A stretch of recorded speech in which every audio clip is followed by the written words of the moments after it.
Magluluto tayo ng tulingan sa gata. Naiibang tulingan sa gata. Ipiprito muna natin ng bahagya yung tulingan.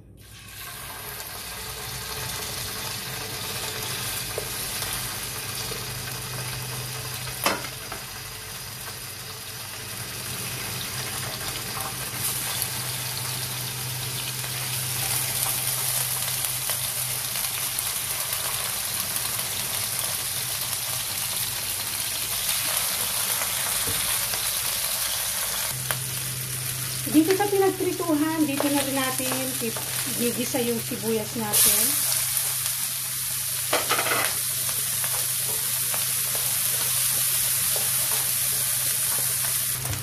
Yung ating bawang.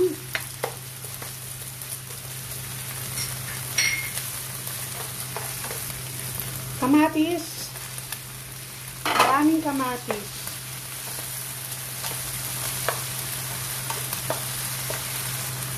Ilagay na rin natin yung ating turmeric powder.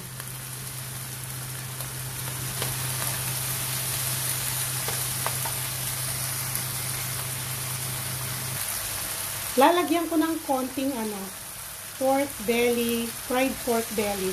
Siyempre meron tayong mga miyembro ng pamilya na ayaw ng tulingan, lalo na yung ating mga kids.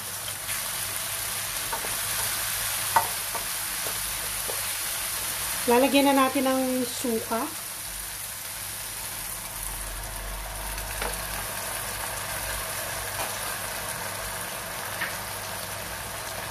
Green chili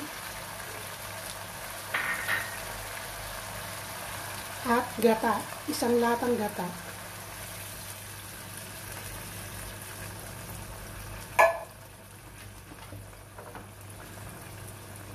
Hayaan muna natin siyang kumulo. Ayan, kumukulo na, pwede na nating haluin at lagyan ng patis.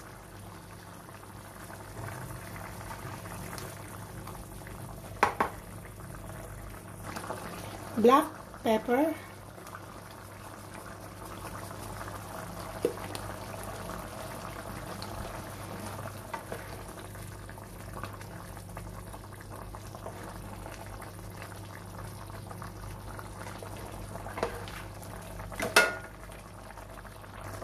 Lagay na natin yung talong. Para kumpleto, may gulay, may isda, meron pang lechon yan, ha.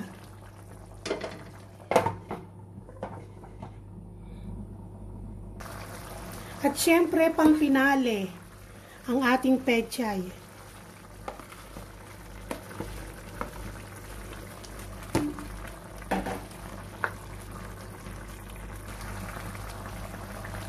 Ayan, naluto na po yung ating tulingan na may gata.